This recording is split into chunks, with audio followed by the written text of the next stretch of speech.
students, myself Dr. Sangeeta Sharma, Associate Professor PG Department of Chemistry, Government Durga College, Bikaner.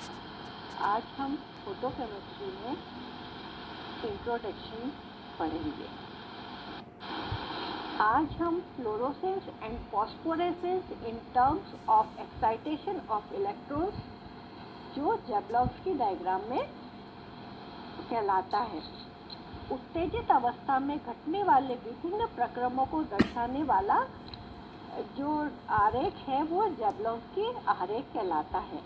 When energy in the form of light radiation fall on certain molecules, some of the electrons present in them absorb energy and jump to the outer orbitals. The molecules are then said to be in the excited state. Most of the excited species have very short lifetime, usually less than 10-6 seconds. They may either undergo a chemical change or return to the ground state. जब भी किसी molecule पर light radiation पड़ती है तो उसमें उपस्थित electron energy absorb करके आउटर ऑर्बिटल में जंप करते हैं। इस स्थिति में मॉलिक्यूल एक्साइटेड स्टेट में कहलाता है और इन एक्साइटेड स्पीसीज की लाइफ टाइम बहुत छोटी 10⁻⁻6 सेकेंड होती है और ये या तो केमिकल रिएक्शन करते हैं या एनर्जी इमिट करके पुनः ग्राउंड स्टेट में आ जाते हैं। The excitation of electron occurs so rapidly in less than 10⁻13 seconds that it is believed that there is not enough time for the orientation of the spin of the electron to change. That is, the one which was clockwise remain clockwise and the other which is anti-clockwise remain anti-clockwise after the excitation. Thus, in terms of electron spin, we can represent an excitation state as follows. जब ये electron excite होते हैं तो ये बहुत तेज़ी से excite होते हैं। इसमें 10⁻13 सेकेंड का से भी कम समय लगता है। तो इसमें इलेक्ट्रॉनों की ओरिएंटेशन या स्पिन को चेंज करने के लिए टाइम नहीं होता है। तो अगर इलेक्ट्रॉन ग्राउंड स्टेट में क्लॉकवाइज डायरेक्शन में है तो वो क्लॉकवाइज डायरेक्शन में रहेगा और एंटी क्लॉकवाइज डायरेक्शन में है तो वो एंटी क्लॉकवाइज डायरेक्शन में ही एक्साइटेशन के बाद रहेगा। These states are usually expressed in terms of a quantity called spin multiplicity, which is equal to 2s plus 1, where s is the total electron spin for a molecule containing all paired electrons. S is equal to 0, so its spin multiplicity is 1. The molecule is said to be in singlet ground state. After absorbing photon, when the molecule is excited state with opposite spin, S is plus half minus half is equal to 0. So, the spin multiplicity is equal to 1. The molecule is then said to be singlet excited state. When the excited state, the electrons are present in different orbitals but with spin in the same direction. S is equal to plus half is equal to 1. Then spin multiplicity is equal to 2s plus 1 is equal to 3. The molecule is said to be in triplet state. जब कोई electron excite होता है तो उसको उस state को express करने के लिए हम स्पिन मल्टीप्लिसिटी को देखते हैं, जो 2s1 2s+1 के बराबर होती है और यहाँ s टोटल स्पिन है। अगर इलेक्ट्रॉन पेयर्ड है तो उसमें एक क्लॉकवाइज डायरेक्शन में होगा, एक एंटी क्लॉकवाइज डायरेक्शन में होगा, तो total spin plus half plus minus half is equal to 0 होगी। इस केस में 2s+1 जो स्पिन मल्टीप्लिसिटी है वो 1 होगी और जो मॉलिक्यूल है वो सिंगलेट एक्साइटेड स्टेट में कहलाएगा अगर वो एक्साइटेड स्टेट में है, और अगर ग्राउंड स्टेट में है तो वो सिंगलेट ग्राउंड स्टेट कहलाएगा। अगर एक्साइटेड स्टेट में इलेक्ट्रॉन जो है वो डिफरेंट ऑर्बिटल में सेम स्पिन वाले हैं, या तो क्लॉकवाइज डायरेक्शन में है या एंटी क्लॉकवाइज डायरेक्शन में है, तो total spin plus half is equal to 1 होगा, या plus minus half is equal to 1। तो उस दोनों ही केस में spin multiplicity 2s+1 is equal to 3 है और मॉलिक्यूल ट्रिपलेट एक्साइटेड स्टेट में कहलाएगा, जो इस डायग्राम में दिखाया गया है। Depending upon the energy absorbed, electron may jump to any of higher excited state, and we have a number of singlet excited state called first, second, third singlet excited state represented by S1, S2, S3, etc. The singlet ground state is represented by S0. The corresponding triplet excited state are called first, second, third excited state and represented by T1, T2, T3, etc. Any singlet excited state found to have higher energy than the corresponding triplet state, that is ES1 is greater than ET1, ES2 is greater than ET2 and so on.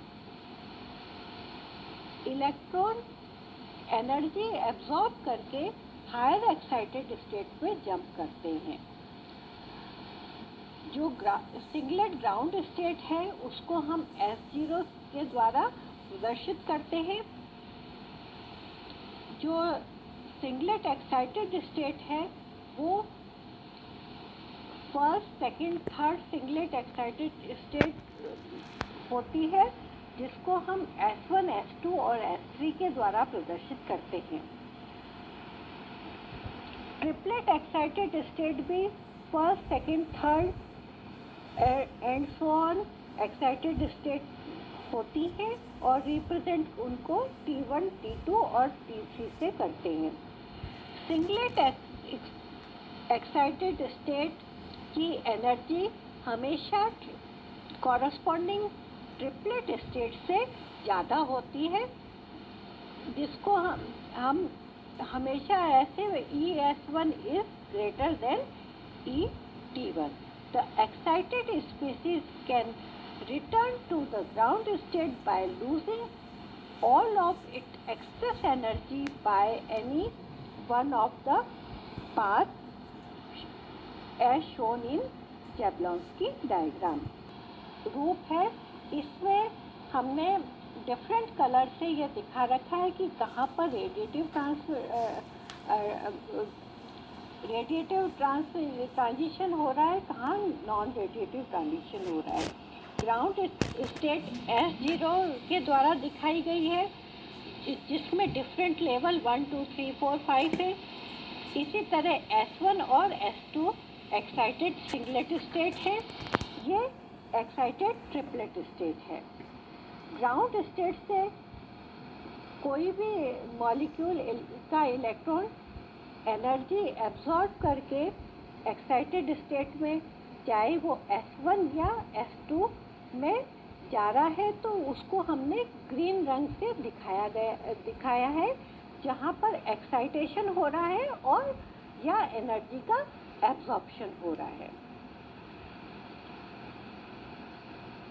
एक similar state में जब higher energy से lower energy तक आ रहा है, तो उसमें internal conversion और वाइब्रेशनल रिलैक्सेशन होगा, उसको हमने येलो रंग से दिखाया गया है। ये आपके वो एनर्जी लूज कर रहा है और वो हायर एनर्जी लेवल से लोअर एनर्जी लेवल में जा रहा है और सिमिलर स्टेट में है, सिंगलेट से सिंगलेट में जा रहा है, इसलिए ये इंटरनल कन्वर्जन कहलाता है। यदि S1 स्टेट से रेडिएटिव एनर्जी या विजिबल रेंज में एनर्जी इमिट करके वो ग्राउंड स्टेट में आ रहा है, तो इस प्रोसेस को हम फ्लोरोसेंस कहते हैं और ये रेड कलर के द्वारा दिखाया गया है। अगर ये इस इंटर सिस्टम क्रॉसिंग में के द्वारा S1 से T1 मतलब सिंगलेट से ट्रिपलेट एक्साइटेड स्टेट में जाता है, उसको हमने डार्क ब्लू रंग के द्वारा दिखाया है। तो और ये सिंगलेट स्टेट से भी नॉन रेडिएटिव रिलैक्सेशन होगा, मतलब एनर्जी वो इमिट करता है जो नॉन रेडिएटिव है और वो वापस ग्राउंड स्टेट में आएगा या उसमें क्विंचिंग होगी और वो ग्राउंड स्टेट में आएगा। ट्रिपलेट स्टेट में भी नॉन रेडिएटिव और रेडिएटिव दोनों तरह के से वो रिलैक्स होकर ग्राउंड स्टेट में आता है। और अगर सिंगलेट से ट्रिपलेट स्टेट में जाने के बाद वो रेडिएटिव या विजिबल रेंज में एनर्जी इमिट करता है, तो उस प्रोसेस को फॉस्फोरेसेंस कहते हैं। फ्लोरोसेंस इमीडिएटली होता है फॉस्फोरेसेंस में, क्योंकि वो सिंगलेट से ट्रिपलेट स्टेट में जाकर फिर ग्राउंड स्टेट में आता है, तो इसमें कुछ टाइम लगता है, इसलिए हम इसको फॉस्फोरेसेंस या डिलेड फ्लोरोसेंस कहते हैं। In all these paths, however, the first step is transition from higher excited singlet state to the lowest excited singlet state S1. This is called internal conversion. The energy is lost only in the form of heat due to the collision with the other molecules, as it does not result into the emission of any radiation. It is therefore called non-radiative or radiation-less transition. It is very fast process, occur in less than about 10 raised to minus 11 seconds. Now from the first excited singlet state, the molecule return to the ground state by any one of the following paths. Higher excited singlet state से molecule का electron lowest singlet state में S1 में आता है। इसको हम internal conversion कहते हैं, क्योंकि एनर्जी लॉस हीट के फॉर्म में होती है, कोई रेडिएशन नहीं निकलता है, इसलिए हम इसको नॉन रेडिएटिव ट्रांजिशन कहते हैं।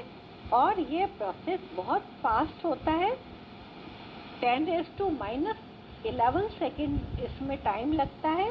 और जब electron first excited singlet state में आता है, उससे जब ग्राउंड स्टेट में आएगा तो निम्न 4 पथ को या पाथ को फॉलो करता है। पहला पाथ है, इसमें मॉलिक्यूल नॉन रेडिएटिव ट्रांजिशन या हीट एमिट करके ग्राउंड स्टेट में आता है और अपनी एनर्जी को लॉस करता है। दूसरे पाथ में मॉलिक्यूल अपनी एनर्जी लाइट या अल्ट्रावायलेट रेडिएशन के फॉर्म में रिलीज करके ग्राउंड स्टेट में आता है और ये रेडिएटिव ट्रांजिशन है, इसे हम फ्लोरोसेंस कहते हैं। ये फिनोमिना एब्जॉर्प्शन के 10⁻⁻8 सेकेंड के बाद ऑब्जर्व किया जाता है। तीसरा पाथ है कि जो सिंगलेट स्टेट में इलेक्ट्रॉन अपनी कुछ एनर्जी इमिट करके वो ट्रिपलेट स्टेट में जाता है, और क्योंकि सिंगलेट स्टेट से ट्रिपलेट स्टेट में जाता है तो इसलिए इसको हम इंटर सिस्टम क्रॉसिंग कहते हैं। और ऐसे ट्रांजिशन नॉर्मली फॉरबिडन होते हैं, पर ये स्लो रेट के द्वारा कभी कभी संभव होते हैं। और ट्रिपलेट स्टेट में जाने के बाद या तो इलेक्ट्रॉन अपनी एनर्जी नॉन रेडिएटिव ट्रांजिशन के द्वारा रिलीज करके या हीट के फॉर्म में मॉलिक्यूलर कॉलिजन के द्वारा रिलीज करके ये ग्राउंड स्टेट में आ जाता है।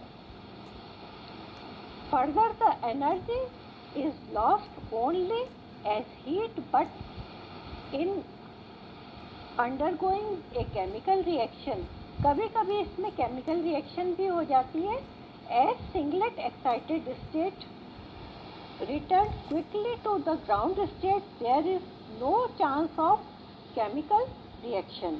However, if the molecules are in triplet excited state, they return to the ground state slowly and thus get sufficient time to undergo chemical reaction. Thus, the molecule undergoing chemical reaction are those which are first in the excited triplet state. क्योंकि singlet state से ground state में आने में बहुत कम समय लगता है, इसलिए केमिकल रिएक्शन होने की कोई भी संभावना नहीं होती है।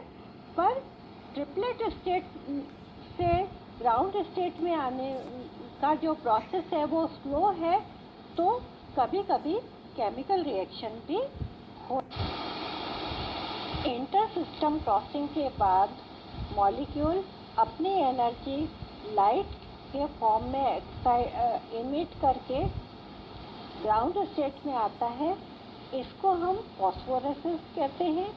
और ट्रिपलेट स्टेट की जो लाइफ है वो सिंगलेट स्टेट की लाइफ टाइम से ज़्यादा होती है, तो phosphorescence persist even after the removal of absorb radiation.